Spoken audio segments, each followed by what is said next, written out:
All right, I'd like to call the regular school committee meeting to order.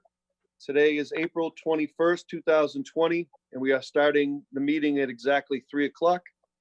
Pursuant to Governor Baker's emergency order modifying the state's open meeting law issued March 12, 2020, the meeting today, April 21st, 2020, of the Peabody School Committee will be held using remote participation. This is a Zoom meeting, and we have a full committee here, which is great. A lot to discuss. I did want to mention to anybody who is listening in or watching that anybody who would like to speak at the public participation portion of the meeting can go to our website and click on the link. Once in, they can click raise hand, and this will indicate to me and the hosts that you would like to speak during public participation, and we will work to make that happen. So thank you, everybody. I'd like to start off the meeting as we typically do with a moment of silence. If everybody could just take a moment and think about your loved ones and everyone in our community and across the world that is dealing with this pandemic. So let's take a moment.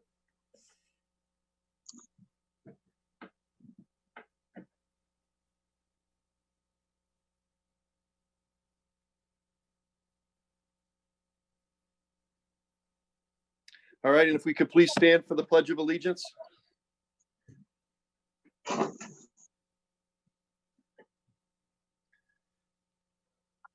I pledge allegiance to the flag of the United States of America and to the republic for which it stands, one nation, under God, indivisible, with liberty and justice for all. All right, can we go to approval of minutes? We have minutes from the April 7th, 2020 regular school committee meeting. Motion to receive and approve. Great, thank you, Second. Mrs. Dunn.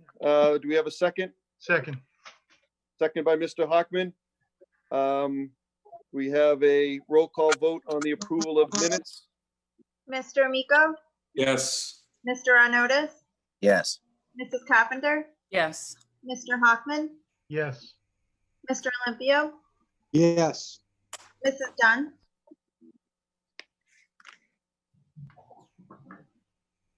Mrs. Dunn, are you on mute? I'm sorry, yes. Okay, now we'll go to approval of bills. Mrs. Carpenter, I don't think we have any. Mr. Scanlon indicated we would not have a warrant Yes. for another couple weeks. Yep, no warrant today. Mr. Mayor, Yes, if I may just talk on minutes for a second. yes, Mr. Hockman, please go ahead.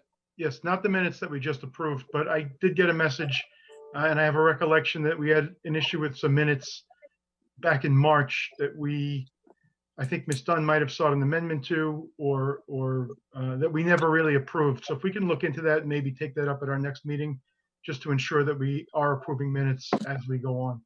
Yes, thank you. Yep, we can do that. Okay, go to the continued business item. I know there's some big news that Dr. Kerbal can speak about shortly, but why don't we take that up when we get to after we do the Higgins project update. Once we get to the budget updates, we could talk to Dr. Kerbal. I'll turn it over to you to talk about today's events. Mrs. Dunn, do you have anything to report on the MSBA Higgins project? Still in closeout, nothing to update at the moment. All right, and the next item is fiscal year 2020 budget updates. Actually, let's take that up and hold off on, Dr. Kerbal, if we can hold off on your words about today to we take up number 7, remote learning update. So could we, any budget updates, Mr. Scanlon or Dr. Kerbal, that you wanted to give at this time? There is no updates from the last time that we talked about the budget. Obviously, everything is frozen. There's no warrants. Obviously, next meeting, we'll have you sign off on the payroll warrants, so still in the works. But as of right now, we haven't agreed on any payments for contract services not provided. we'll also come forward with that. We're having the staff identify what potential savings we have from underspending, but also what losses of revenues that we're experiencing. So I'm hoping to compile all that for your next meeting. Great. Thank you, Mr. Scanlon. Mr. Mayor, Yes, Mrs. Dunn? just a quick update on the Welch School MSBA project, if I may. Yeah, please, that's next. Go ahead. Oh, I'm sorry. Okay, the Welch School Building Committee had a meeting on Friday, and we were introduced to the Dorr and Whittier team. Dorr and Whittier is now the owner's project manager on the Welch School project. It was a very informative meeting. Dorr and Whittier gave us a great presentation. They provided information on all of the services that they are going to provide to us. And currently we are already working on the request for services for the design team. This is the next stage for the project, and that's going to be moving fairly quickly. So we'll have some more news for you in a couple more weeks. Great. Thank you, Mrs. Dunn. You're welcome. All right, let's hold off on number 4 and go to number 5, open enrollment. Mrs. Dunn, anything to report on open enrollment? Yes, Mr. Mayor, in our packet, we do have the updated form.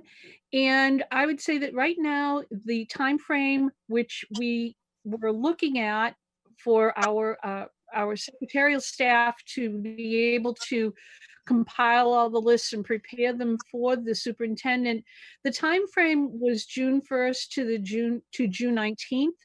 Being mindful of the fact that everything has changed, I would like to recommend that we stick with that time frame right now. People are anxious looking for that application.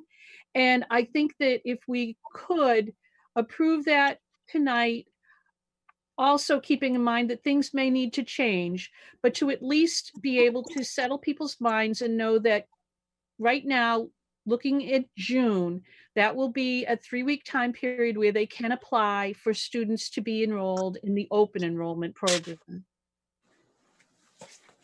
So I would like to make a motion that the open enrollment form be approved as presented, and that the open enrollment application submission be implemented June 1st to June 19th. So moved. Great. Thank you, Mrs. Dunn. For the motion, do we have a second on the motion? Second. Thank you, Mr. Hockman. Any comments on the motion before roll call? Okay, seeing nobody, we will have a roll call vote, please, Leanna. Mr. Amico, Yes. Mr. Arnottis, Yes. Mrs. Carpenter, Yes. Mr. Hoffman, Yes. Mr. Olympio, Yes. Mrs. Dunn, Yes. Great, thank you. Thank you, Mrs. Dunn. Next item Thank is you 6. Next item is number 6, redistricting. And I want to apologize to Mr. Hockman and all the members of the committee. I intended to speak to a number of people this week, and I have not yet, and I am very sorry about that. Would it be okay if we could just hold that for one more meeting? I really intended to get a group of people to bring forward for approval on this, and I just don't have that list ready yet. I apologize for that. Mr. Hockman, is that okay if we just hold that till the next meeting? Yeah, that's fine. And perhaps you and I can talk offline later this week. Yeah, you did reach out to me, and I do want to speak to you on that. So yeah, if we could do that, that'd be great. So thank you for that. All right, the next item is number 7, remote learning update. And before we jump into this topic, which is obviously very important, Dr. Kerbel, could you maybe speak to the information that we learned today, and then we could have a discussion about that? Sure. The governor announced today, well, hello, everybody. Sorry, not even saying hello, just go right into business. So the governor announced today that schools will remain closed for the remainder of the year. So remote learning for us will be until June 25th, which is the last day, I believe, for students. And so that's a tough one. It really is.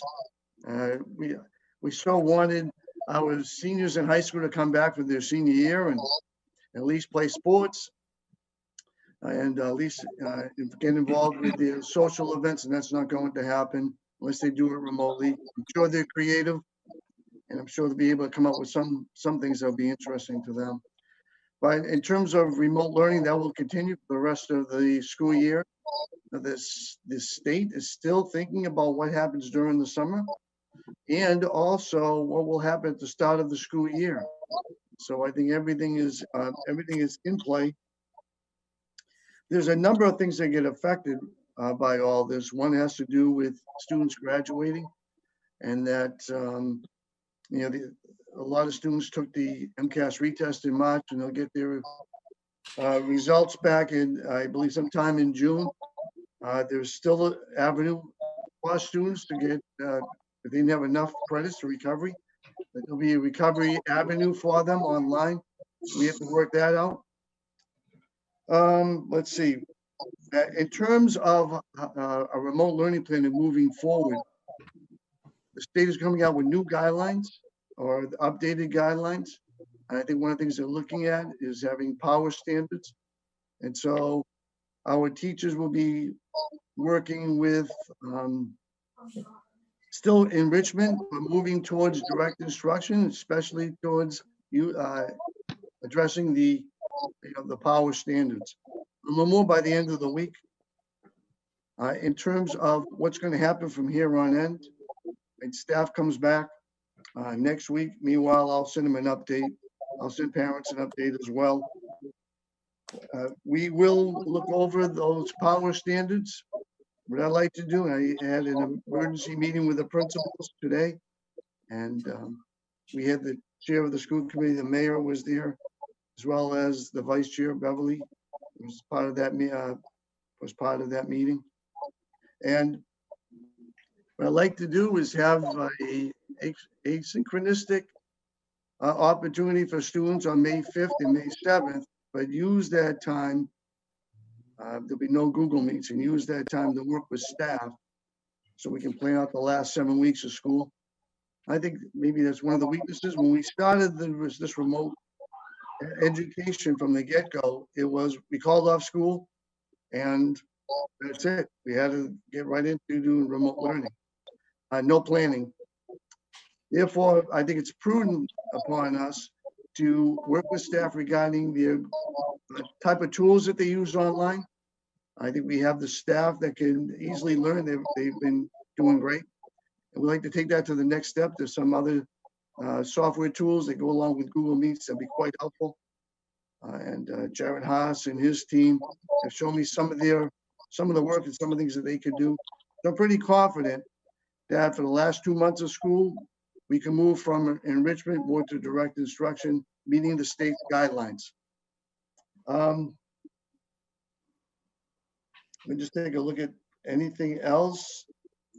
In terms of summer school, I talked to Keith Bedard about that. So we're going to do a wait and see what kind of guidance we get from the state regarding summer school. And probably we'll do more remote learning so people can earn credit. Students can earn credit during the summer. So we're looking at that. Not quite sure how it's going to affect special education students. Color and I will have to watch that. And Deb Jackson and I will have to keep an eye on our EL program and what's going to happen for them during the summer. So summer's on hold. We don't know yet. And even if we do go back, it's not going to be, okay, open the doors and go back. I think Commissioner Riley spoke this morning to all the superintendents, and he talked about how to bring students back. They're looking at multiple plans to do that. So we'll see what happens. Let me see if I get anything else on my list. The teacher evaluation, the whole process will be a local decision. And I had a chance to talk about this a teeny bit with the union president, and Mary Henry would like to look at some type of memorandum of understanding as we go forward. So to wait and see. We didn't connect today, so we'll see what happens this week. In terms of MCAS cohort appeals and portfolio appeals, all right, those are happening. Guidelines for those will come out probably either the end of this week or next week. And I think that is graduation. Sorry, left out graduation. There are different, right now, everybody's grappling with graduation. You know, and I asked Karen McGovern, assistant principal of the high school, and they have some ideas. They're looking at, you have a ceremony with parents and no audience. Another one is have a graduation at a later date. Third is have a digital graduation, even though most students would prefer to have some type of live graduation. Still grappling with ideas. Anything the school committee comes up with, they're open. I asked, well, what about surrounding communities? What are they doing? And everybody's grappling with the same issue. Now that we know we're not going back, I think people will have to move forward with alternative plans. And I think that's it. More will probably come up that I didn't say, but I think that's, for the most part, that's what I can report out regarding what's hot today. Well, thank you, Dr. Kerbal. As time has gone on, I realized this was more and more a possibility that this could happen and very likely would. But still, it's amazing. I'm trying to come to grips with the fact that school is closed for the remainder of the year. And there's a lot to talk about, a lot to take in. I have a conference call coming up on Thursday regarding municipal finance. Hoping to get some information that could be helpful to us with our budget talks. And then I know, as you said, Friday, you're going to be getting information as to the standards from DESE. So lot to take in, lot to talk about. I do want to go to Mr. Hockman, then to Mr. Amico. Mr. Hockman? Thank you, Mr. Mayor. Thank you, Dr. Kerbal. We all heard the governor a little after noon today, and I think most of us were expecting it, but I think it's still a shock to hear that our kids aren't coming back to school, at least through the end of June. That makes this agenda item, I think, that much more important. When I asked for it to be on the agenda, there was at least the thought or the possibility that students would be back in school sometime in May, and it seemed less important about remote learning. But now it seems fairly important, especially since now hearing that there's concerns about the fall of 2020 and the start of school. So, I still have a lot of questions in my mind about what it is that how we're going to move these kids along and how we're going to teach them the basics in each area of academia in order to move forward and to build upon what they learn. It doesn't sound, I thought at one point perhaps we would be out through June, but we could come back maybe in August earlier and catch up, but that doesn't seem terribly realistic at this point. Still seems like there's a lack of information coming from the state level, whether it be from the commissioner or the secretary or even the governor, in terms of what the summer and fall look like for education. So I did see Mr. Busey put out an email earlier today to the middle school community talking about remote learning and things kind of going along similarly to what they've been doing, but enhanced to the point where I think it's going to be, and I don't want to put words in Mr. Busey's mouth. I think we're going to get to the point where we can take optional away from the assignments that are being given to middle school students. I see Ms. Chioda is here with us today, and 2 weeks ago we talked about whether special education was going to be able to, your department was going to be able to get up to the point where we could start learning, remote learning for credit or for things that are going to be graded and counted. So through the mayor to Ms. Chioda, if I may, how are things progressing, and is May 5th the realistic date for us to get up and running? So from a special education perspective, absolutely. Our special education teachers have been working hard to get curriculum in place. I think they'll be able to help support the capacity of the general education teachers who have been supporting enrichment, so that we can move toward graded assignments. How grades will be determined will be the question that we need more guidance on. There's been some guidance and some thoughts as to the possibility of some pass-fail options available. I know that's the route that folks have gone at the high school level for several of the courses. And that's an option for some of the individual assignments, specifically some of those assignments that are refresher and additional work assignments, and not necessarily, more of the enrichment assignment rather than the new instruction. So I anticipate we'll be able to see significantly more content instruction. I know Mr. Busey has certainly geared up for that. Our principals have been gearing up for that. And special education has been providing those additional instructional opportunities as well. Thank you, Ms. Chioda. And through the mayor to Dr. Kerbal, I don't know if it would be you or Dr. Lord that I would ask this question to, but he's not here, so I'll pitch it to you, Dr. Kerbal.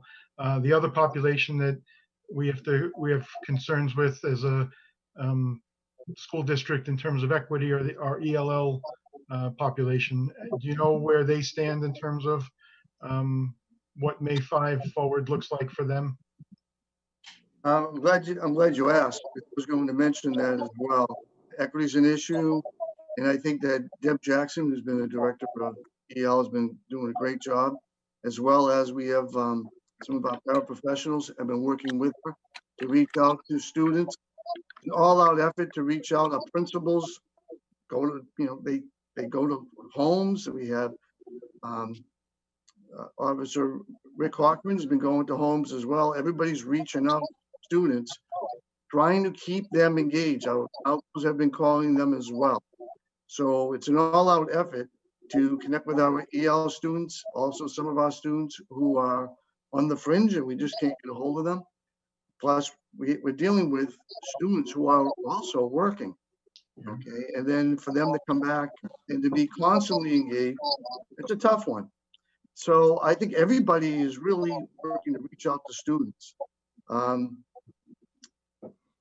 of the things that, I didn't mention this earlier, but a lot of the vendors that we typically work with have been offering free online services, free books online, free like Lexia software, free for anybody for the rest of the year and during the summer, I should say.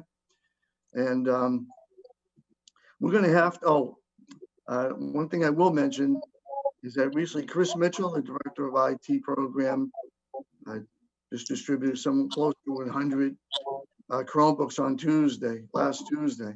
So there'll be another effort to make sure that everyone has the Chromebooks and the connectivity that they need to Comcast and whatever service they do have. All right. And if I may, Mr. Mayor, make one more point and then I can yield. I think Mr. Amico has his hand up. In terms of the governor's announcement today, he specifically talked about remote learning in his announcement this afternoon.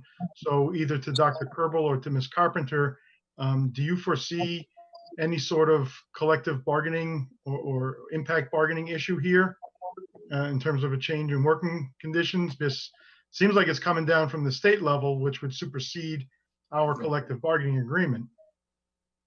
Well, I can just address my comments that I've had with, with the president of the union. And Mary Henry's been terrific to work with. Okay, she has.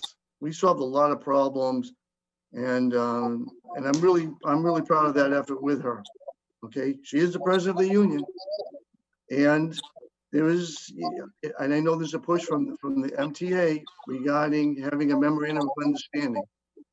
And so I know that 50% of the districts that are working with MTA have settled. Okay, 50% have not. So I imagine that we will have to work together and try to develop a memorandum of understanding so that we're pretty clear of what we can expect from our staff and what staff can expect from administration. I don't know, Brandy, if you wanted to add to that. Yeah, if I may, through the chair. That was definitely something that was on the subcommittee's radar. We do have a meeting set up, an executive session for some strategy. And I was aware that we were probably going to be looking at an MOU coming up. A lot of that got confirmed today with the announcement. I think we were kind of waiting on that, but we will work on that, and we'll update the committee as soon as we figure out how that's going to go. Thank you. Yep. Thank you all. Mr. Miko? Thank you, Mayor, through the chair. And thank you, Dr. Kerbal. And the reason why I had raised my hand is I did want to discuss the whole MOU or MOA. As you stated, some of the districts have ratified MOUs and MOAs. I know, obviously, I know Revere's in the middle of it. There's a voting process going on right now. And I would suggest that we definitely sit down with the union president and figure something out just for protection on both ends, to know what the minimum requirements would be and maximum requirements would be for both remote learning from a teacher standpoint and also from a student standpoint. So I hope we can do that through Ms. Carpenter's finance committee and bargaining group. Also on the graduation piece, I do hope, obviously we will do something for the graduates. We don't know what it's going to look like, but I do want this board to be, I don't know if we can be the sole decision maker, but definitely in the decision-making process when that does happen. You know, it's sad that these students aren't getting a traditional graduation, but we'll certainly try to do what's best for them and acknowledge their greatness, because they really are. Thank you. Thank you, Mr. Miko. And just to echo that, yeah, it's amazing what this senior class has been through. I mean, all of our students this year, but our senior class in particular, that eats at me as I know it eats at everybody. So, you know, we need to make sure we put our heads together and do right by this class that has gone through a lot, has meant so much to the city. So that's going to be an important topic for us going forward as well. All of our students have been through a lot, but the senior class in particular, and they've handled this with such class and dignity, and we've got to do right by them. So we'll take that up certainly in the very near term and try to come up with an appropriate way to honor them. So I agree completely. Any other comments or talk or on this on the remote learning update? All right, we'll go now to public participation. Mayor, we have Ms. Dunn, Mr. Olympio, and Mr. Arnottis. Oh, sorry, I got to check. I was looking at the hands on the, sorry about that. So let's go to Mr. Olympio. Yes. Yeah, through the chair, this is probably directed to Dr. Kerbal. Did the governor discuss anything about, you know, we're done for the year, but what if some of the economy opens up 30 days from now? Now, all of a sudden, you're going to have a segment of students that really going to be left unsupervised potentially in their house. And I could see that being a problem for remote learning. And also, too, I think there's a segment of the special education population that remote learning is really not going to be an option. And my heart breaks for some of these students. And will there be situations maybe potentially in the summer where some of these students can maybe get caught up, because the thought of really some of the special education students not having any formal instruction until, do I dare say, September, is really quite frightening. And I'm just wondering if on the state level, are they discussing any of these possibilities and what could happen, because it's really concerning. I can answer, let me address some of it. Yeah. If we can work during the summer, we can really help a lot of students. My concern is everything you learn in kindergarten. Believe that. I've been early childhood education. You can shrink the achievement gap in kindergarten and first grade. I mentioned this before. We have a summer program, 4 weeks, 40 hours. They do some really direct instruction with students, and you can really close the achievement gap. If you don't have that this summer, it makes it problematic.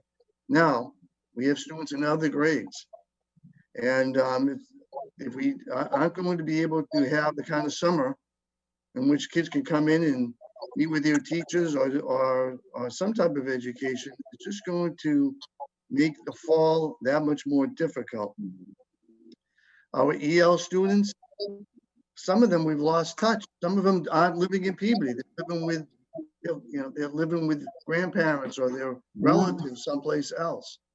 So that's a real issue. It's a whole equity issue that's not going to go away. Yep. So I think that when we start planning things out, we have to plan for, and from now and into the fall. I know Dr. Vidal is listening in. He and I are talking tomorrow. We communicate fairly regularly. So we'll have to work together to make sure that the transition is smooth, so that whatever I start, he knows that some of it is his ideas and that he can continue, okay, when he starts on July 1st. So John, you brought up some good points. There's some heavy issues here. Yeah. Okay, and our staff is terrific in terms of reaching out. We may have to be smart in terms of remote learning. Remote learning doesn't necessarily mean online learning. Okay? Right. We just have to make sure that the students, we reach out to them and that we help them, whatever way. We'll work that out. Our staff is very talented and very caring. So, Yeah. I know they'll do a great job. Thank you. Thank you. Thank you, Mr. Olympio. Mr. Arnottis? Thank you. Just a quick comment on remote learning. I was part of a conversation this morning, and someone had mentioned that I believe it was Natick that has apparently been one of the all-stars in the state when it has come to getting their district prepared for remote learning, and it kind of piggybacked off what Mr. Hockman said, get that May 5th date. Apparently, they have gone and surveyed every single student to see what resources they have able to learn remotely. And then, obviously they don't respond, they chase them down.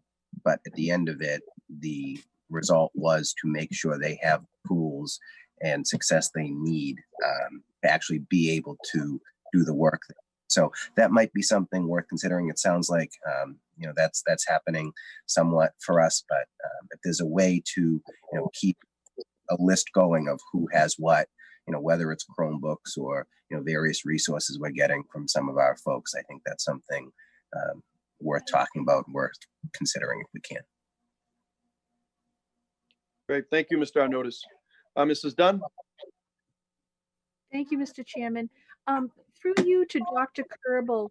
Dr. Kerbal, today I watched that press conference, and the commissioner spoke about Friday as his goal to have some materials ready to assist the districts with the distance learning. And I just wondered, when you had your conversation with him this morning, does it sound like he's going to be taking a more strident approach in these next several weeks as far as moving from the enrichment into more of the graded work or very, very specific curriculum work? So when I listened to the commissioner this morning, it was the Commissioner Riley, Commissioner of the Department of Education. That's what he alluded to. I think that he didn't want to give away too much because he didn't want to usurp the governor's noon conference. Okay, but what he did now, I didn't. Did I get an email yet? Yeah, I usually get a follow-up email right away. Okay, usually around this time from the Superintendents Association. Sometimes there's a follow-up conference. I expect there'll be a follow-up conference with Commissioner Riley regarding more guidelines and some of the things they're thinking about now that the governor has spoken. So I know that there's a little rush at the Department of Ed to get things out by Thursday or Friday. Mhm. Okay. No, that's not specifically answering your question, but No, that's but that's okay. most I That's have. okay. Yep. Nope, that's all right. Thank you. And Mr. Chairman, one other point I'd like to make. I know how disappointed so many people are about not going back to school this year because the teachers miss the kids and the kids all miss the teachers. And that's going to be really hard. But I would like to note that there is a bit of a difference between our school day for the school year and the activities that take place at the end of the school year. And I don't want people to lose hope because I just think having seen what different state governments are doing and the different plans that seem to be coming up in the discussions, there are some distinctions being made about, like a rollout of openings for different, various businesses or various aspects of life. And that hopefully by June, we'll be in a good spot where we can make some really fun plans to be able to assist all the families with those special end of the year events, because those don't take place in a school setting. Many times they're in a different type of setting, and perhaps, we'll be looking towards a lot of the rules about the number of people that can be present at a gathering, for example. Everything really is changing, sometimes on a daily, sometimes on an hourly basis. So if people can keep up that hope and know that we're going to look at those things to be able to really fulfill a lot of the anticipated fun at the end of the school year, that they should be prepared for some really good times. Great. Thank you, Mrs. Dunn. Mr. Hockman? Yeah, thank you. Great point, Ms. Dunn. In regard to remote learning, I'm not looking for the end of the school year to look that much different other than location than what it would typically look like. So if there are field trips to the Boston Symphony Orchestra, a remote learning experience can be a class or a grade, getting on a platform. And I know the BSO has put some of their work online for people to see, and that could be a day, that could be a learning day, or it could be a museum of natural history or art or whatever a normal field trip would look like. I know there are some field trips that I don't always agree with that are to movies, but if it's a movie that an elementary grade class or grade in a school watch together collectively and have a conversation about it online, that's learning, or at least it's historically been accepted as learning, and that shouldn't change. So I'm sympathetic, we're all sympathetic, I think, to certain components within our learning community that will have more difficulty with learning online than others. And it doesn't all have to be academic in that sense. It can be educational in other forms. I agree. And if I may, Dr. Lord said something a few weeks ago that really has stuck with me. And he said, he thought we should call it physical distancing, not social distancing. We still need to stay social and connected. And I agree with him. And I think that holds true with a lot of the activities. The part that people are afraid they're missing is that shared experience. And traditionally, we've shared those experiences by being in the same location with people and next to them. This year, we'll have those shared activities, but the physical aspect of it might have to be changed. Graduation, we could do it the way the Air Force Academy did it, and our graduates will sit 6 feet apart. We've got a big field out there, and it's very comfortable. Maybe we can put the kids' chairs 6 feet apart. I mean, there's a lot of things we can do so that the shared experiences will always still take place, and they'll always still have a way of having those happy memories. But unfortunately, this year, it might be a little bit different as how we do the sharing. Okay, thank you, Mrs. Dunn. Any other comments on this topic? Just- Dr. Kerbal, did you want to speak? Yeah. Just one last thing. It's Yeah, so funny. please. It's great being here and having my phone next to me. People send me text messages to remind me of things. And so one of the things I was reminded of, it's back to what Andrew had said earlier, that some of our principals have surveyed parents to get some information regarding the devices that they have at home, and how well the remote learning is going as well. So I'll let you know if there are more surveys that come up through the next couple of weeks. But thanks for bringing it up, Andrew. Thank you. All right, thank you, Dr. Kerbal. Thank you, Mr. Arnott. So we'll go now to public participation. I haven't been notified that anybody's looking to speak. So we will go to Superintendent's Report. Dr. Kerbal? Okay, Mayor Betancourt, we have public participation. Okay, Yep. I just got a message. There are 3 potential speakers here, but they don't have their hands to raise to speak. That's the message I got. All right, how? I didn't get that message. They may have the link. They may be in the link by accident. Okay, so I'll tell you what we'll do. Let's continue. I'll continue. And then if we can figure this out, then you just let me know. Great, thank you. Okay. First has to do with the Student Opportunity Act. And Andrew was right, May 15th or later. I should call you weekly, Andrew. You seem to know the inside scoop. One of the things that I did learn is we're going to have to just wait on the Student Opportunity Act, because I think we have to get a clearer idea of how much money there will be available to districts, including ours. And so I would say right now, let's just wait. I'll bring it up again in 2 weeks when we meet again, and maybe we'll know more. Hopefully we'll know more. And hopefully, Andrew, you have an inside scoop and you can say, hey, fund that SOA. In terms of the FY21 budget process, I know that Joe and I have been, as well as central office with Carla and Steve Farrell, have been working on the budget. It seems like we've been working on the budget since I started there. We do have a process. However, I think given the way things are, we're looking at developing a budget 3 ways. One, the original way before the schools were closed. Second, if we just level funded everything, what that would look like. And then if we had to do dramatic cuts, what that would be like too. So we'll be doing just 3 budgets depending on as we move forward.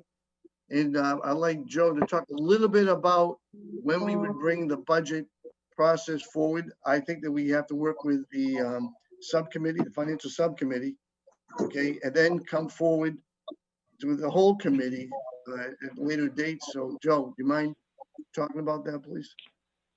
Sure. Thank you very much. And I agree with that statement. If it's possible that we could, have a finance committee, let me go over some of the things. We're following the process that you're familiar with, that we are preparing a budget consisting of a total salary budget and then a salary budget subtotal of the ordinary detail, and that rolls into a top budget. As Mark said, we put all of the SOA into one of the appropriations, the curriculum instruction. So if it's not to be included, it's just a matter of turning that entire addition off. Traded emails with Mike Gingras, we are not going to be including a custodial plan in the school budget for this year. So we're going to be comparing the 21 budget to the 20 budget without custodial plan. And I have a memorandum which I've given Mark. We'll prep that for your next meeting to give you the details of how that transition will occur. Each of the locations will give you 3 components. One will be the summary sheet that you're familiar with. We've expanded that to include the student demographics and enrollments. the salary listings that you're familiar with in terms of 19 salaries, 20 salaries, 20 salaries and then 21 salaries. And then the ordinary detail, which is the breakdown of each of the supply and service lines. Those you're familiar with, we'll have them available to you as PDFs, but we're also going to be putting smaller binders together so you'll have those physically ready for you. Last comment, we're working on a PowerPoint to cover a number of topics. We are going to talk, so I'm going to talk about the offsets. I've had some conversations with Mike Gingras about that. I believe that we've come up with a way of addressing those to my satisfaction, hopefully your satisfaction. They're going to be incorporated into more of the detail of the budget. We're going to ask you to vote on dollar amounts to approve offsets. It's ingrained into the school budget. They're going to stay with us for a while. It's just the process in which we're going to use them.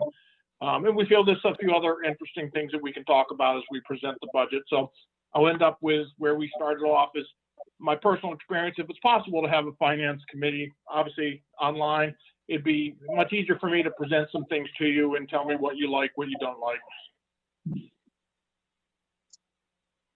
Okay, thanks, Joe.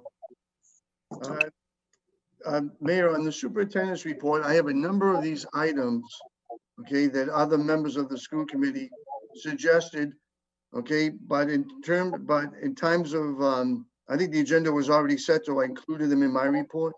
I think we talked about the education plan, but for next year, I think there's several things that have to happen and then allow other members to weigh in.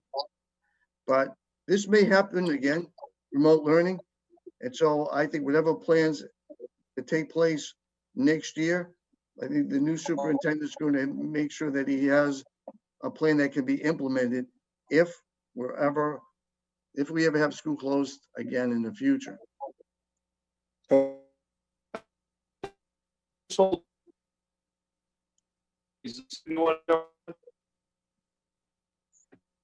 I think Jared raised his hand, Mayor. I don't know if you could see him. Mr. Hockman? Yeah, thank you, Dr. Kerbal. Actually, I wanted to go back to the preparation of the budget for fiscal 2020, 2021. And I don't know if the mayor has any guidance or is expecting to get any guidance in terms of revenue coming from the state.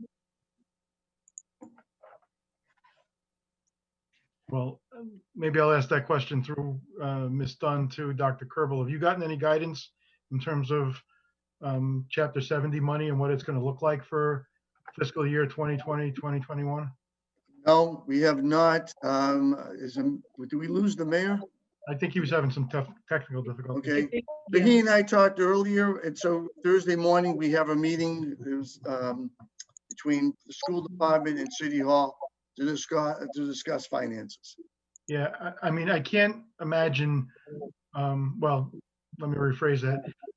I'm anticipating receiving a reduction in revenue from the state. And the state, the economy is essentially shut down for a month now.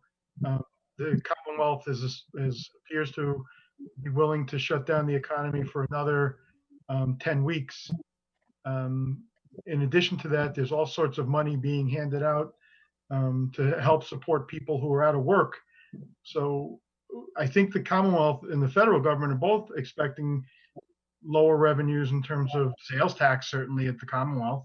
People are spending less money, going out less. Income tax has been pushed back to, I think, the middle of July for both the federal and state. So in development of the budget, either Dr. Kerbal or Mr. Scanlon, I didn't hear that we were going to see a iteration of the budget that would have a 10 or 15% reduction. And I'd like to kind of see what that looks like sooner rather than later, so that we can spend some time making some, perhaps, I mean, we as a group make hard decisions on the budget every year. If what I'm anticipating, comes to fruition, we're going to be making some horrible decisions, but I'd like to at least have it in front of us with enough time to work on it. I'll address that. So I mentioned preparing three budgets. One of them was a is like OMG budget, right? So, Okay. all right, and that, but you talk 10 to 15%, that's $7 to A lot $8 of money. million. Yeah. It's a lot of- that is devastation.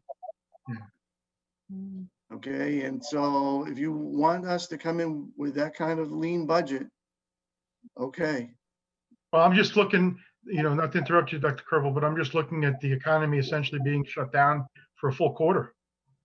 Right? I mean, that's what we're kind of looking at this point. And I thought 10 to 15% was being maybe even optimistic. But yeah, if I'd like to see for your OMG budget something in that line, if possible. Okay, let me just mention one thing, and I'm glad you're speaking openly about it. Okay, that 80% of our budget is personnel. Yeah. 20% is non-personnel. Say non-personnel. Okay, so 80%, which includes your benefit, salary, and benefits. And okay, so when we're talking $7 to $10 million, 80% of that, I mean, it's just, I don't even know if we can do it. That's Well, staggering. It is, and I'm bringing it up now because I know, I agree with you. That's the portion of the budget that may be affected. And I know Ms. Dunn years ago, when I first got on the committee, and I questioned why we had class sizes in our contracts, because it seems to be a policy issue and not a contractual issue. And I think her response to me back then was to save us from ourselves, so that we wouldn't infringe upon those numbers. And if my suspicions of the economy for our next fiscal year are close, or anything close to being accurate, we may be in impact bargaining on some of those things. So I just want to, get it out there and have people understand that that's, at least in my estimation, what we could be looking at. Mhm. Mr. Scanlon, you had your hand up. Would you like to respond? Yeah, what I was going to say, make sure I'm unmuted, is, as an experienced business manager, as soon as Mark said that we have to do 3 models, I did 6 models. And as Mark said, it would be difficult for us to have a level funded budget without eliminating some positions. Getting to a 2% increase in a level funded budget would involve strategic decisions where you would have to be able to look at things and make some tough choices. But as Mark says, once you start cutting percentages, it's just pure math. And you automatically have to start eliminating positions and cutting department budgets by X percent, reduce 2% of staff and 50% of budgets. It's just pure math. And it just becomes, it's heartless math from the business manager's point, but it looks horrible to you.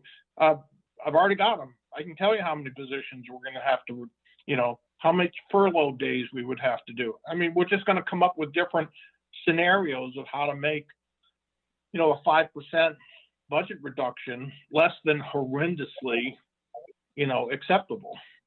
So we're working on it. Okay. Thank you, Mr. Scanlon, and thank you, Mr. Hockman. Mr. Amico, did you have a question? Oh, Joe, you're muted. Sorry about that. Through the chair. Thank you, Ms. Dunn. No, I thank Mr. Hockman for bringing this up. I just think right now we're in a position where we really don't know what's going to happen. There could be some federal stimulus money coming in. I do know that our budget is 60% reliant on the city end, and I believe the rest is Chapter 70. So to speculate, I just think let's just hold off on speculation and let's just wait to see what happens here. And yeah, we will have the what ifs and the OMG scenarios, but I think to talk about that right now, about department cuts or staff reductions, I think we need to just hold off and just wait to see what happens here. Thank you. Okay, thank you, Mr. Amico. Anyone else? Okay, Dr. Kerbal, I'm going to hand it back over to you on the rest of your report. You're muted at the moment. Thank you. So food distribution and food service and distribution, the remainder of the year, I think we're in good shape. I talked to Maureen Rose. I communicate with her daily. Most of the time it's multiple texts, multiple emails, multiple conversations. So she feels pretty positive, very positive. If we were to go out the next several weeks and the remainder of the year, right? I think she has enough food for the next couple of weeks. We have vendors that are delivering regularly. So in terms of now we're going out beyond, way beyond May. All right, I'll get back to you in terms of if there's an issue, but I don't think so. I want to say an awful lot about our volunteers that come out weekly. I want to really thank Jared Hockman and his volunteers who have worked with Corey Jackson and the Haven for Hunger in terms of the amount of food that's delivered along with what we dole out every week.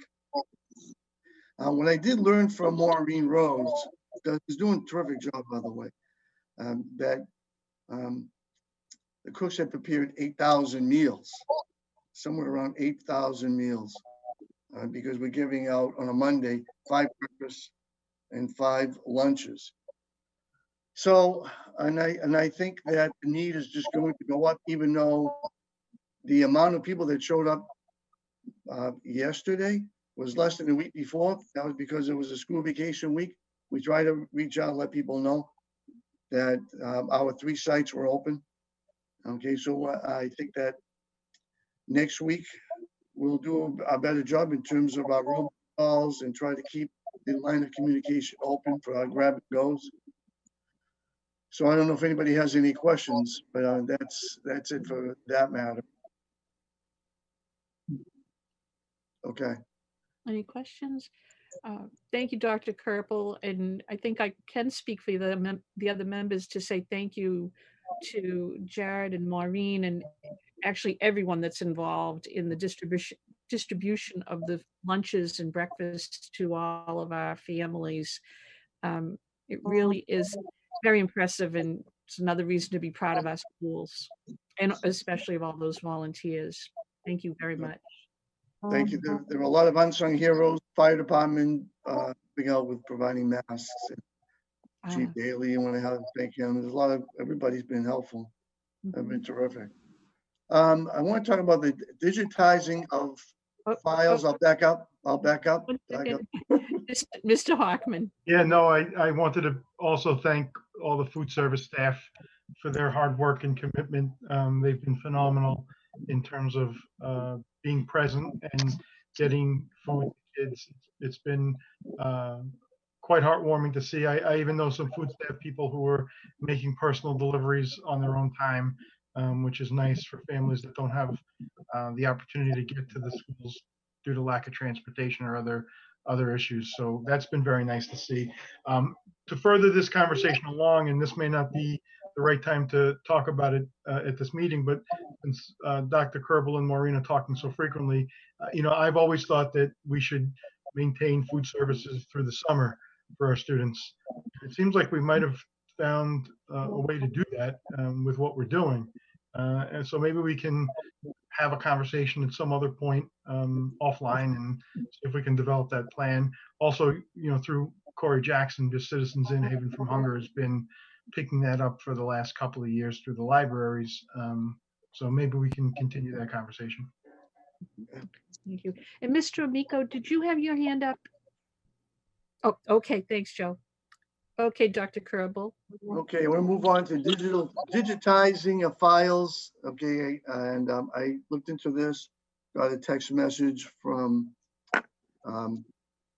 Marge Magarelli, who's my administrative assistant, and Marge tells me that I think they got a price of somewhere around $200,000, maybe $250,000 to digitalize our files.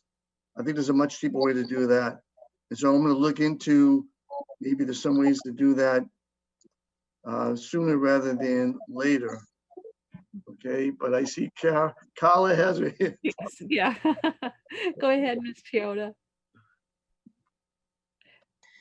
Thank you. I've also worked with my staff to develop a protocol for digitizing the files. I know that Mr. Hockman had suggested that we begin digitizing at the files that are closed, that are currently located at the Kylie. Digitizing those files would likely be, in most circumstances, not the best use of our time because most of those files will never be looked at again. Most of those files simply need to be destroyed within 7 years of the student graduating, transferring, or otherwise leaving the district. However, we do have some plans in place to be able, as we're processing files, to be able to go through and scan those records into a hard drive. Now, there are a couple of different options for storage. One would be to have a separate hard drive. That would keep a secure record, but it would not be accessible in situations like this. The other option would be to scan them into our software program. That's financially sound choice, and it does make records accessible. However, in that case, the situation in the district has been that, we've had 3 different software programs over the last 10 years or so. And every time we change programs, we lose access to all of those records. Right. So the fact that we lose that historical information is really critical. The other option would be to contract with a cloud-based, encrypted, secure storage facility. But that comes with an additional monthly cost. It's nominal, but it would be an ongoing cost for that storage.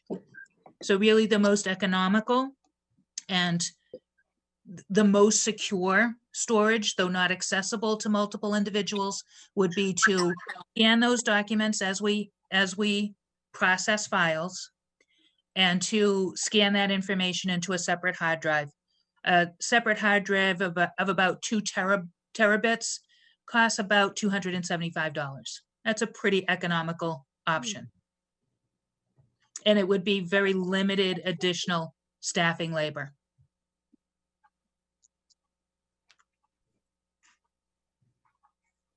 Are there any questions for Mrs. Chioda? Mr. Hockman? Yeah, thank you, Ms. Dunn, and thank you, Ms. Chioda. Well, one of my thoughts is exactly what you mentioned, Ms. Chioda, is an external hard drive of sorts that staff can digitize documents and save it onto an external hard drive. And you're exactly right. A 2 terabyte or terabit hard drive is about $250, $300. It's not a lot of money. We certainly now have opportunities in this budget, not paying for other, even if we do pay for contracted services, we're going to be seeing a reduction for gasoline and other types of items, which can easily absorb the cost of the hard drives.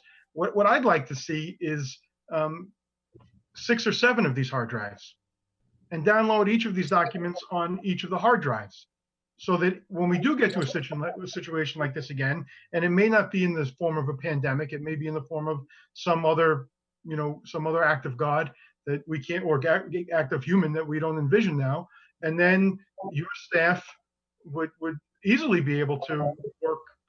And so instead of spending $300, we're spending $1,800. I mean, in the scheme of it all, it's pennies to be able to be up and running and functional and accessible to files. And I also agree with you that the older files that we don't need, that makes sense. But if we can change this topic on the agenda from maybe it's Dr. Kerbal, we need to. Can I ask you a question? Should I consolidate my debt onto a single credit? In addition to digitizing files that we're working on now or that we'll need in the future, can we also start shredding?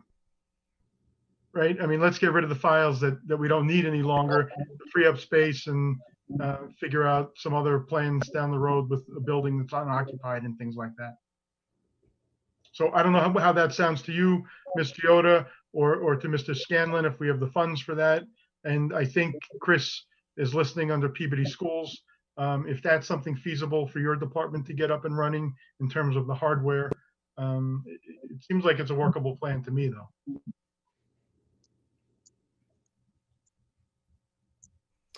Dr. Kerbal?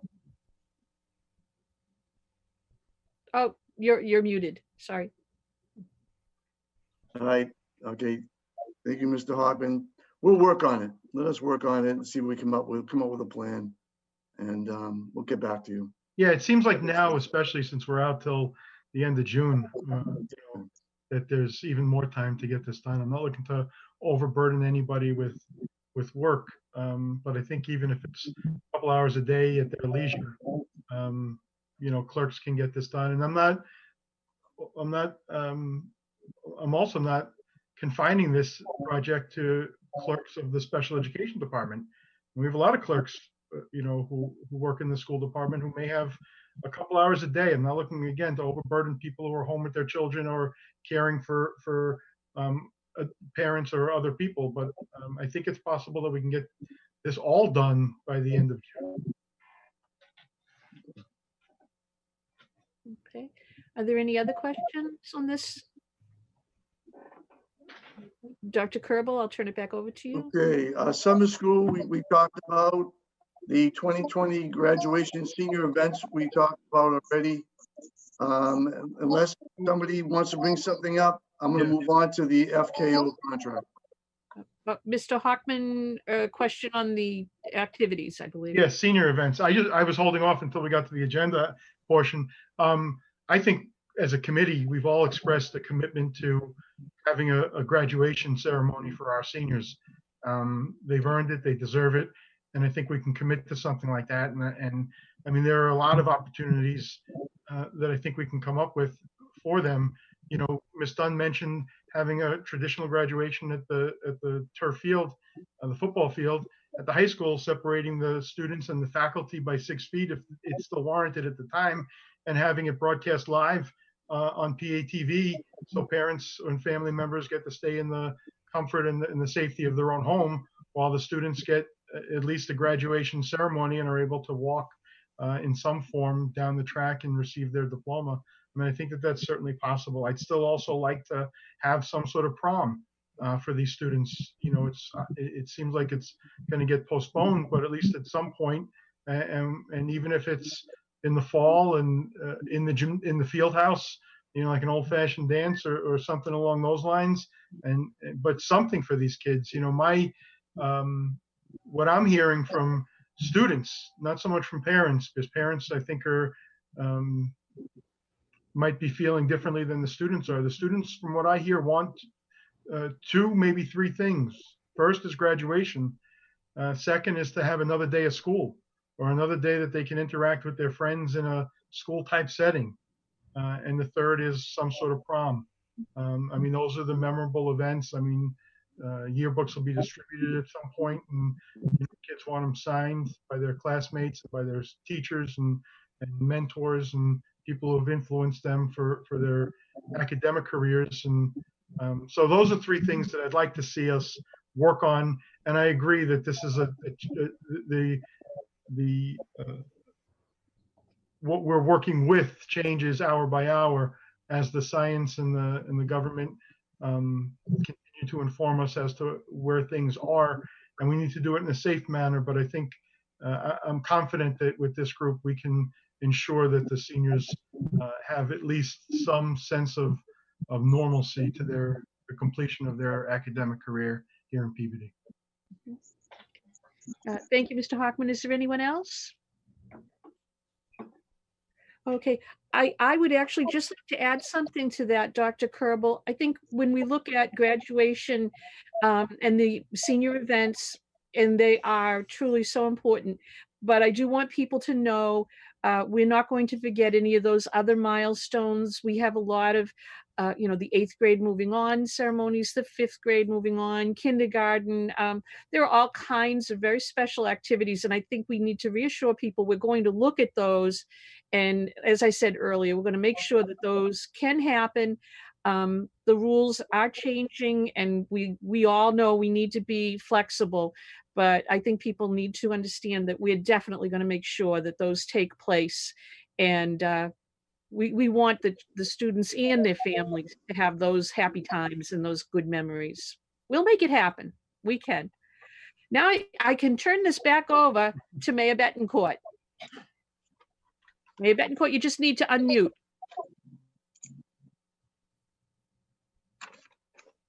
Oh.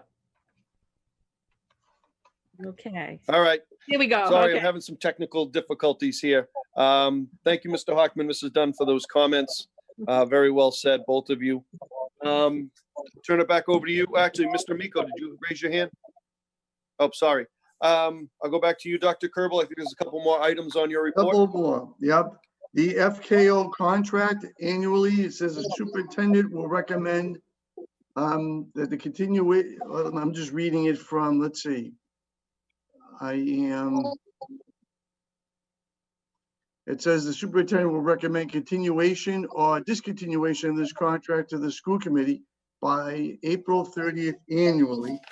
And so I would say, I recommend to approve the program, but there are certain terms in here that I would like a subcommittee, the finance subcommittee, to review. So I would say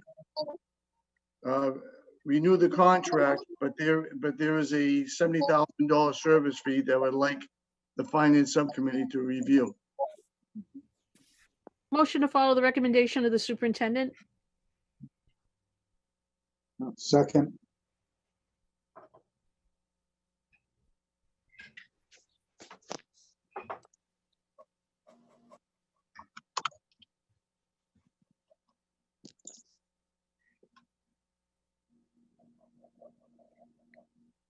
Mayor Betancourt. Ms. Dunn, I think you're in charge. here. Yeah, I think I'm back on track here. Is there any discussion? Would anyone like to discuss that? Mr. Miko?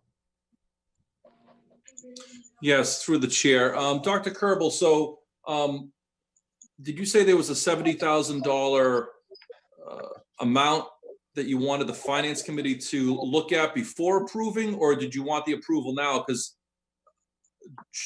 can this wait till the next meeting to vote on this? So the finance committee, or do we have to vote on it now? I'm sorry, I didn't hear you. Well, it says we have to vote by April 30th annually. That's what it says right in their contract.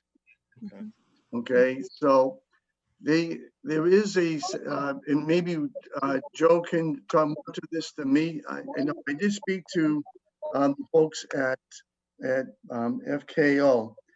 There is a $70,000 building use fee that they pay. One of the issues with that is that some of the grant money that they do receive says there shouldn't be a building usage fee for the schools in which students are not paying anything to participate or to be at school. So there is some state language there that we have to grapple with.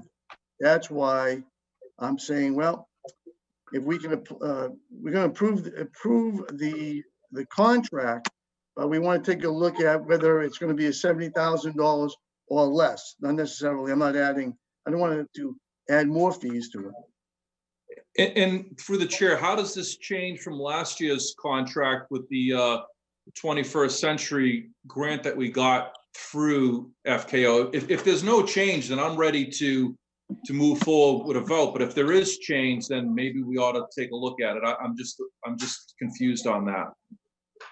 Mr. Maybe Chair. someone can help us out on that. Thank you. Mrs. Dunn? Thank you, Please. Mr. Chairman. If necessary, I can break that motion into two as well. I think that what the issue is, we always need to have the recommendation of the superintendent prior to April 30th every year on that contract. This year, the contract actually expires in August. So I think the best thing to do would be, and what I can revise my motion, would be to follow the recommendation of the superintendent to keep FKO as our before and after school provider, and actually to refer it to the finance subcommittee for any future negotiation of the contract terms, because we are coming up to actually the need for a new contract. That's fine, Ms. Dunn. Thank you. Okay, so we have a new motion by Mrs. Dunn, seconded by Mr. Amico. Any comments on the motion? Yes, Mr. Mayor. Hockman, please, go ahead. Yeah, thank you. First of all, I don't think this contract expires until August of 2022. I think there's a provision in the contract that requires an annual review by the superintendent and a vote by the school committee.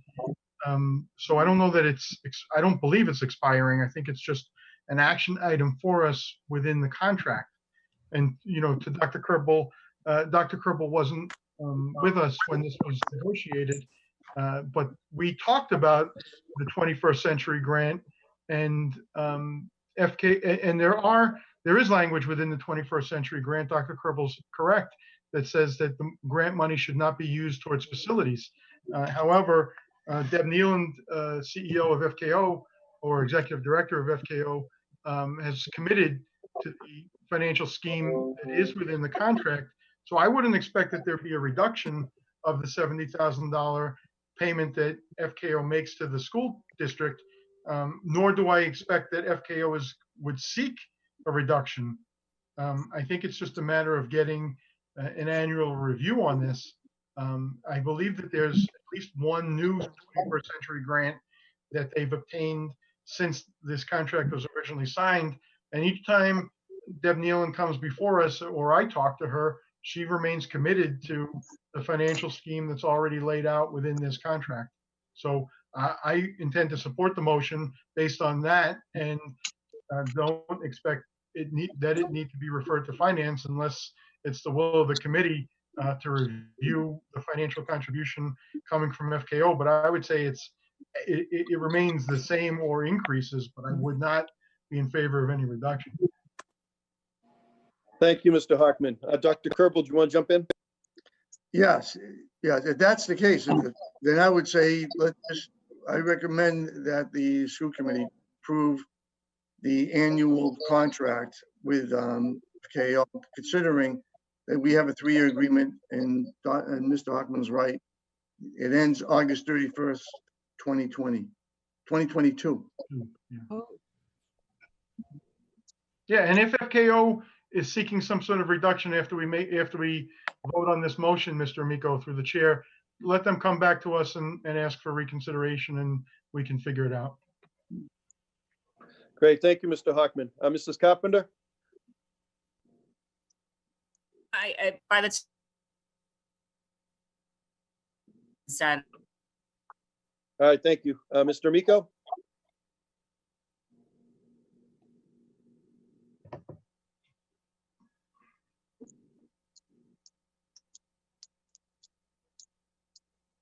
I'm all set, Mr. Mayor. Thank you. All right, thanks, Joe. Any other comments? We do have a motion pending. Do you want to change that motion, Mrs. Dunn? Yes, I'll just keep it to follow the recommendation of the superintendent and to approve the contract on that annual requirement. All right, we have that motion. Is everybody clear on that motion? It's been seconded by Mr. Amico. Leanna, roll call vote, please. Mr. Amico? Yes. Mr. Arnottis? Yes. Mrs. Carpenter? Yes. Mr. Hockman? Yes. Mr. Olympio? Yes. Mrs. Dunn? Yes. All right, thank you. Go back to you, Dr. Kerbal. One more item, I believe. Is there one more item? I just want to recognize the center school. They were nominated for the FY20 Safe Routes to Schools Award Ceremony that's going to be held, hopefully it'll be held June 8th, but I doubt it. Okay, at Have the hope. state Have level. So it's going to be remote, but I just want to recognize Jackie Alfano's principal and the staff and the kids for the award, or at least being nominated for the award. And that's Great. it in terms of superintendent's report. Great. Thank you, Dr. Kerbal. Mr. Mayor? Yes, Mr. Hockman? Yeah, if we can go back to public participation, I did get a text message from someone who was trying to speak but didn't have the technological capabilities of it, or I can hold it till next meeting, whichever you prefer. Yeah, why don't we hold it till the next meeting? All right, we do have 2 written communications. The first one is from the Peabody City Council regarding the Center and Peabody Veterans Memorial High School Statement of Interests. And the second communication is from the North Shore Education Consortium. And I believe a vote is needed on that second communication. And actually, Mr. Mayor, I'll make a motion to receive both of those documents. I know the other one needs a specific vote, but motion to receive. Second. All right, I have a motion to receive by Mrs. Dunn, seconded by Mr. Hockman. All in favor? That's a vote. Any comments on the first communication? Just like to thank them, thank the city council for their support of those 2 projects. And actually, their vote is going to be submitted with our SOI submissions for those 2 schools. Great, thank you, Mrs. Dunn.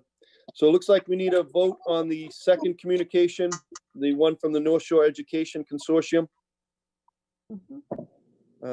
Dr. Kerbal, do you have the information on that? I do. There's really 3 changes that's being recommended. One is the admission of the Pawtucket Regional School District to be a member of the collaborative. And then what they really are looking for is language that creates a superintendent's only board. And then the third piece of that would be if a superintendent repeatedly misses a board meeting, okay, that is an option for the district to become a non-voting member if the superintendent's unable to attend the meetings. So those are the 3 language changes. Great, thank you. Any comments or questions on that, Mrs. Dunn? Just a question through you to Dr. Kerbal.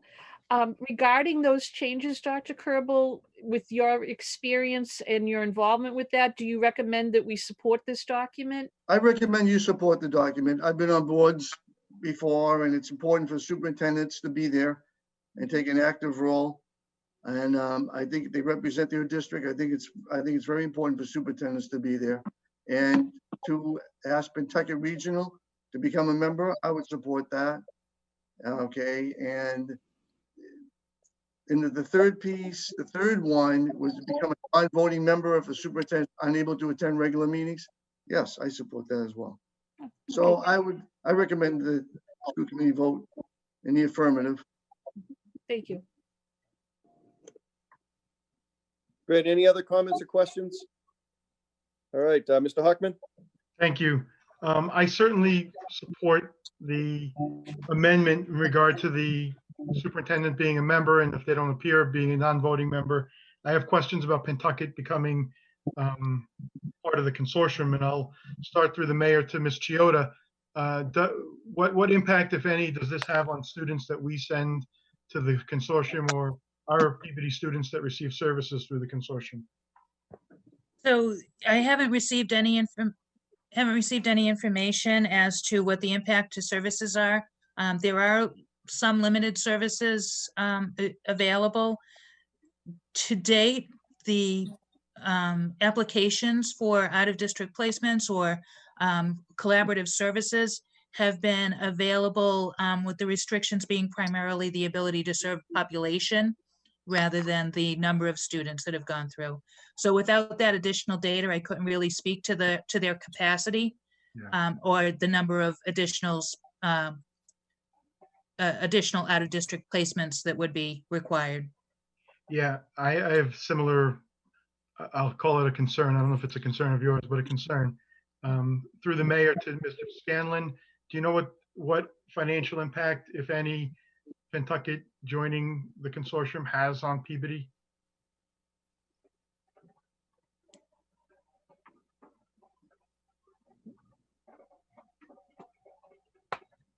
Mr. Scanlon, are you on mute?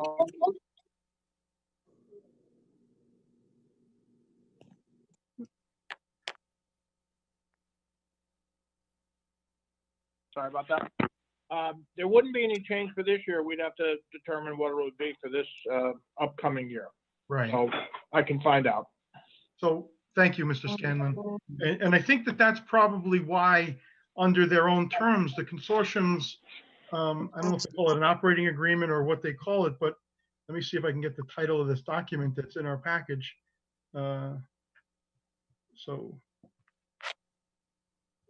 Yeah, the Articles of Agreement, section, Article 9, I think it is. Let me get back to it now.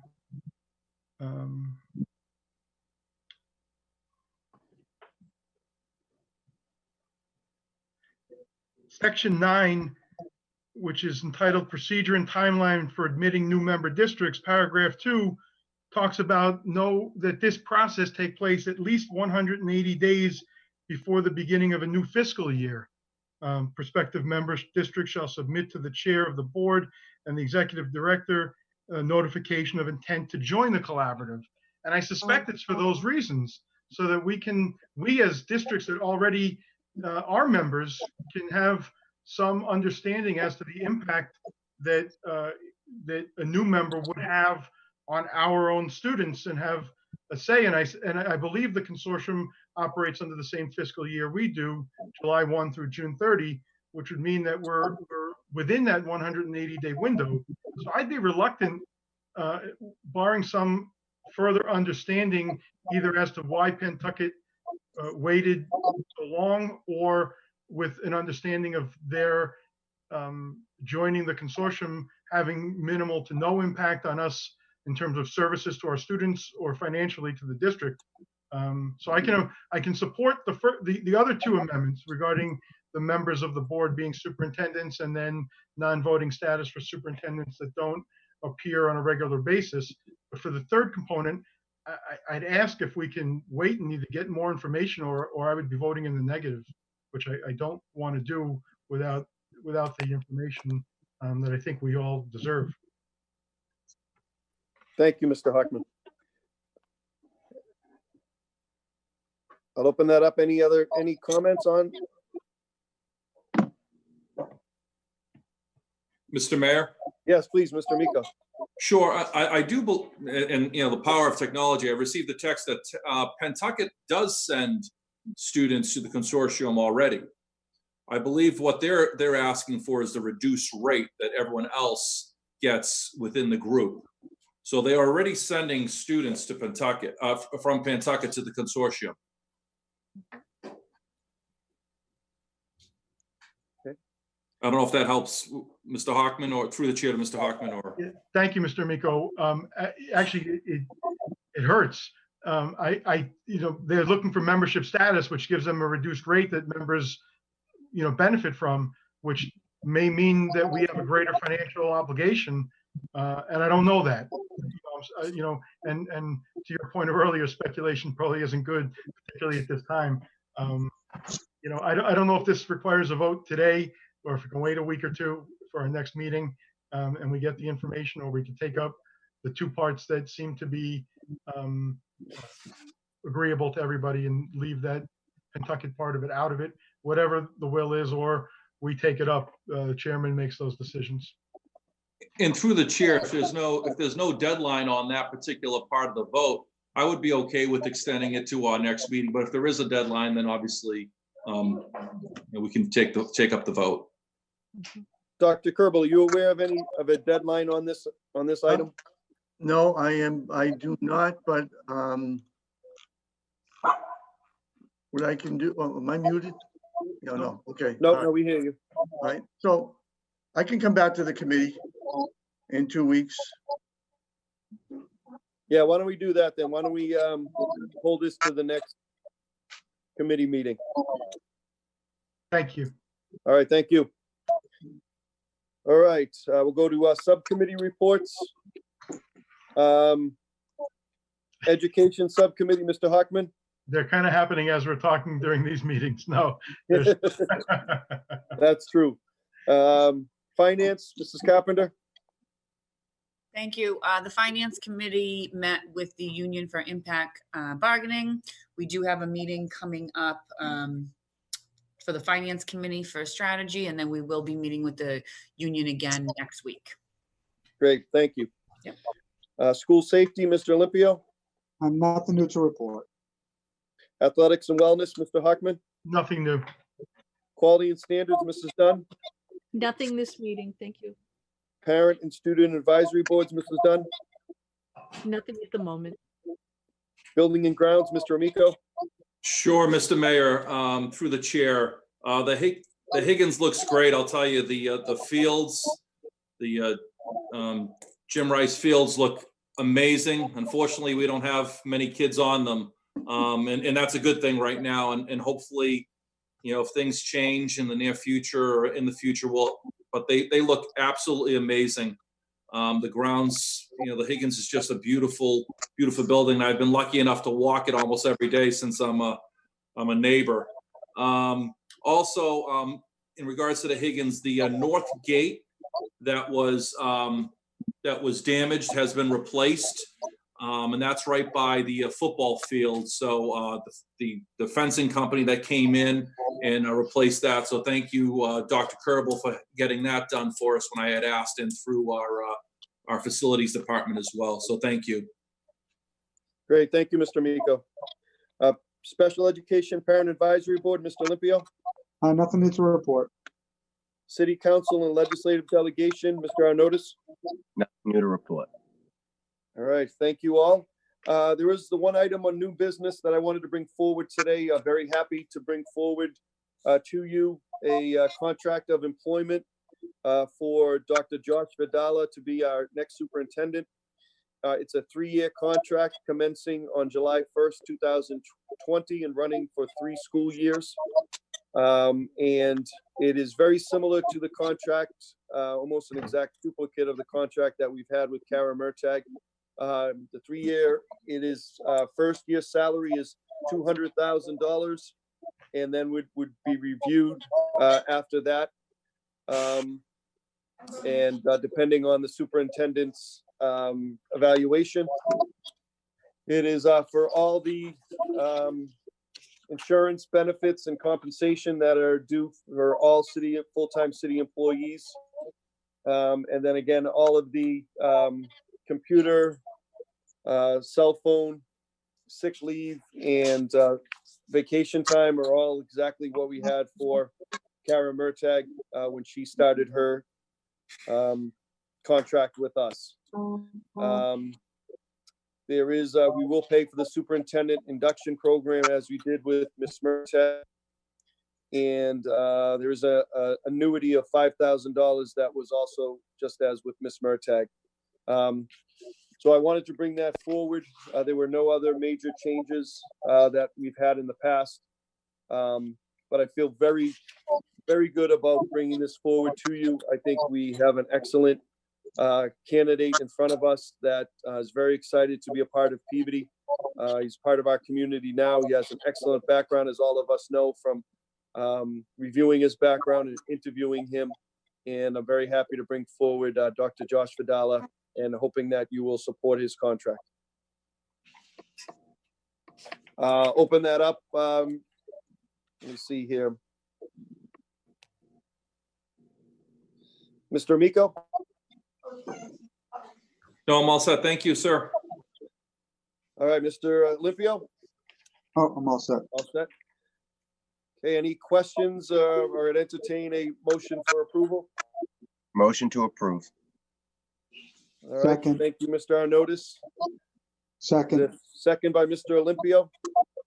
A roll call vote, please. Mr. Amico? I think Ms. Dunn wants to speak on the Oh, motion. I'm sorry, Mrs. Dunn. I would just like to ask that a copy be sent to us. Shoot, I'm sorry. I thought that was sent to you. Yep, I will do that right away. That was out of the packet. Okay, Mr. Amico, Yes. Mr. Arnottis, Yes. Mrs. Carpenter, Yes. Mr. Hoffman, Yes. Mr. Olympio, Yes. Mrs. Dunn, Yes. okay, thank you very much. The other item we can hold to the next meeting. Anything else before we adjourn? Yes. Mr. Good. Chairman, Go ahead, Mrs. Dunn. I would just like to remind everyone, especially since we never know what day of the week it is nowadays, tomorrow is Administrative Assistance Day. And I know everybody on here is going to want to give a shout out to Marge and Joanne, Marjorie Marcarelli and Joanne Brothers, and all of the secretaries and administrative assistants and clerks who work so hard on keeping us going. They are the people behind the scenes, but boy, are they important. And we owe them a debt of gratitude, and I want to make sure we thank them. That was great, Mrs. Dunn. Thank you so much. That was very well said. All right, everyone, stay Mr. safe. Mayor? Oh, Mr. Hockman, yep. Yeah, I just want to, for scheduling purposes, are we staying on these off Oh. Tuesdays, or are we going back to our second and fourth, or how are we going to proceed? Yeah, thank you. I'm glad you brought that up. So our next meeting under our current schedule would be May 12th. That seems kind of far out to me. That's 3 weeks away. Yeah. I was thinking maybe we do 2 weeks from today, which would be May 5th.